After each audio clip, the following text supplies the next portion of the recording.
Okay, so here we're now going to try to play Crusader Kings 2. This is a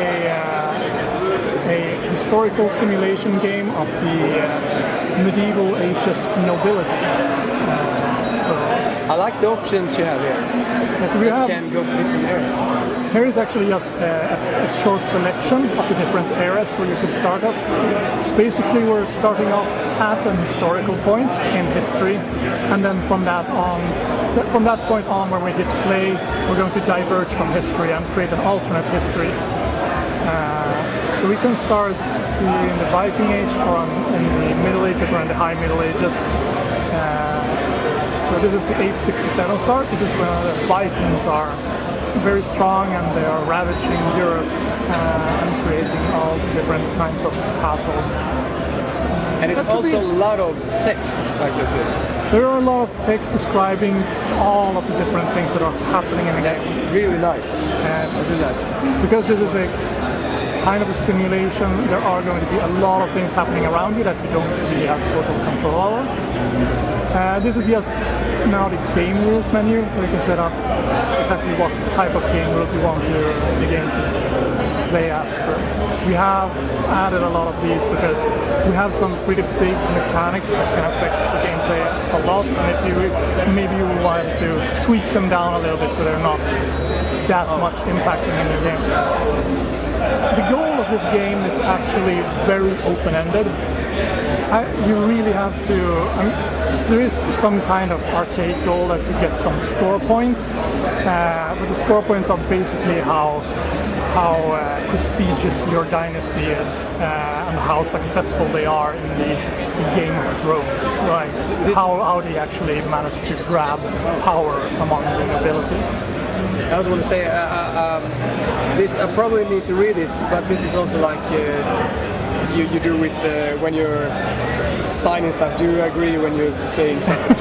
Oh yeah, right. Yeah, that's just a summary of all the different rule sets that your character is going to play by, because different religions and different cultures and different types of ruling a county will affect what is actually going to happen in the county. But as I said, with the goal of the game is very open-ended in the sense that you actually kind of need to make your own goals. Do I want to create a little powerhouse in my area? Do I want to create a powerhouse in England? Do I want to go off and make sure that the Spanish reconquista happens? Or do I just want to spread my family's influence among the different nobility houses across Europe? Or do I want to make sure that Buddhism is successful and is actually taking its place in all over India, so that becomes the proper Indian religion? So, what is the first thing I can start doing? I already misplaced myself, by the way. Yeah, the first thing I can notice is that your character is viewed in the top left screen of the game, and that is what you're going to play from. So that is the character screen, and that describes you. You have a bunch of different stats, attributes, and traits, which is going to affect how you're going to govern the realm. And those are interesting in the sense that you play as a character, and then when you die, you need to play the successor of that character, which will be, most of the times it will be the oldest son, but it could be, depending on your inheritance rules, it could be other things. But so if you die without a wife, what happens then? If you die without an heir, if you die without a proper dynastic heir, then that is the de facto game over. That was really interesting concept. That is when your lineage dies out. So the only kind of real goal you have of the game is to actually make sure that your lineage is continued. This is, I already have children though. Yeah, so you have 3 sons over there, and you have 4 brothers. Well, what happened to the wife? I don't think you have a wife currently. I must have had though. You can see who's the mother of those kids. If you click on them, then you get their character screen. If you click at the gun, and so you get the screen, character screen here, and then let's click at left click.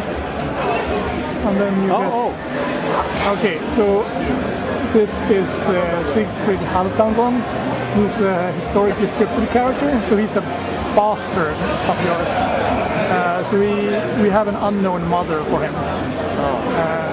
So I think that in this start, a lot of the Norse characters are extrapolated from some extent from historical records, but to some extent these characters are actually extrapolated from the Icelandic sagas. So they are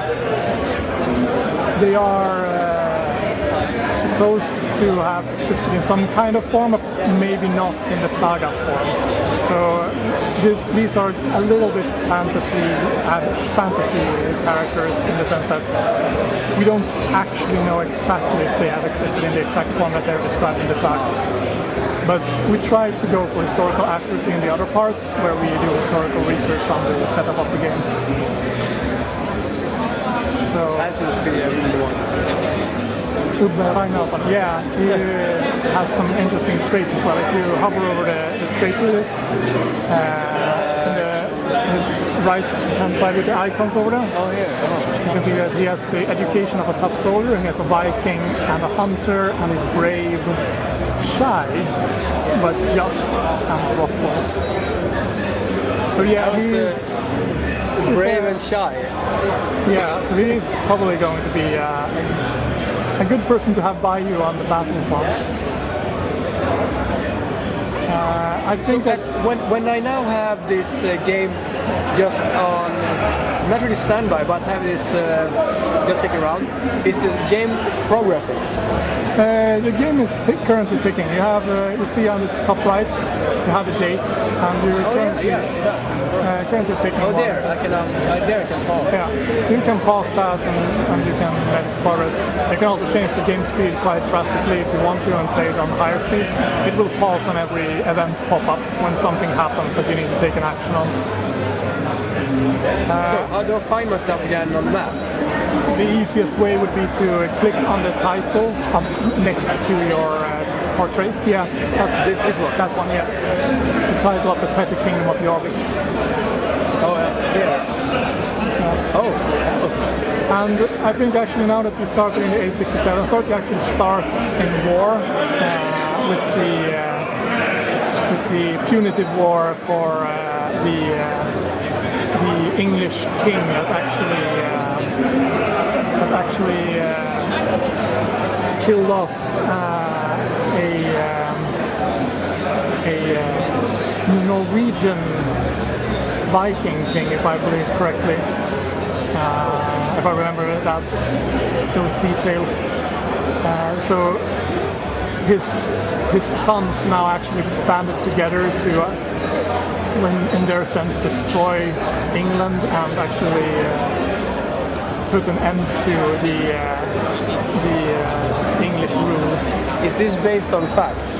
Yes, this is also in the sagas. So it's also we know for a fact that during this time period we had different realms set up by the Norse Vikings over here. So you do have some history geeks in your crew? We definitely need to have that, yes. Yeah. That is one of the most interesting parts about this game, in my opinion. That we actually do take a standpoint from history. Can we show something drastically happening?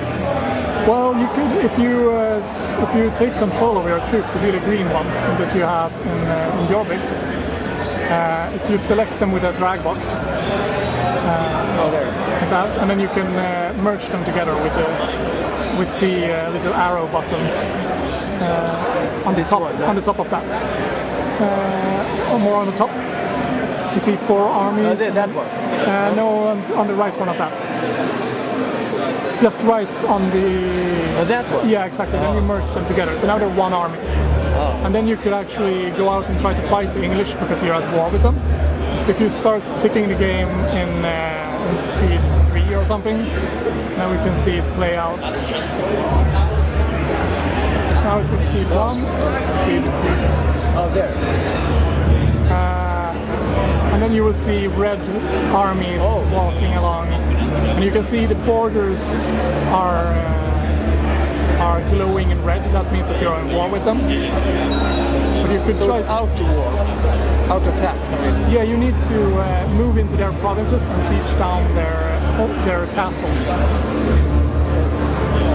So you right-click when you have your army selected to make them move, and then you can try to catch their army if you want to, or you need to siege down their castles. And once you have sieged down enough of their castles, you can consider yourself you gain war score, and when you have enough war score, you can force a peace deal from that. I don't really know what it says, but I just so you go on this. Yeah, so now we're sieging the. We just lifted the siege from Northampton. Now we're sieging Tamworth. But what if no? Oh, you got a new daughter. That is really good for your succession. And one of the interesting things as well in the role that your kids are playing in the game is that you need them to make strategic alliances. So if you, for say, marry up your daughter with the son or the prince of Norway, then you can create an alliance from that. So that you need to create your web of networks with alliances. I go over here? No.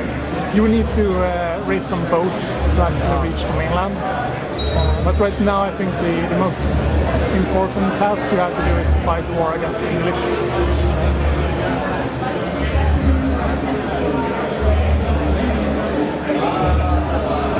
Oh, now I'm fighting. Yeah, so there's a battle now. Oh, since you're actually participating in a battle, you can gain some insights. And it's also a bit dangerous to be in the battlefield. You might actually die in the heat of battle as well, or get different injuries. So now we also managed to take a couple of prisoners. Where can I see the prisoners then? If you go up to, there are, in the top left you have a lot of different interfaces. In the top left. Give it over here. So there's your council, there's the law screen, there's the technology screen, military screen, intrigue screen, faction screen, religion screen, and society screen. These are all different things that your character can do during the game. You can join a society and be part of that. You also need to manage your realm to make sure that factions don't rise up among your it's a really vassals. Sorry, it's a really complicated game, I would say. If you want it to be, then it is really, kind of a really deep also. Yeah, because you don't only have your own realm in the sense that you control everything, because you need to delegate ownership of the land to vassals. So that means that you also need to take care of people that are under you that are actually controlling different parts of the country.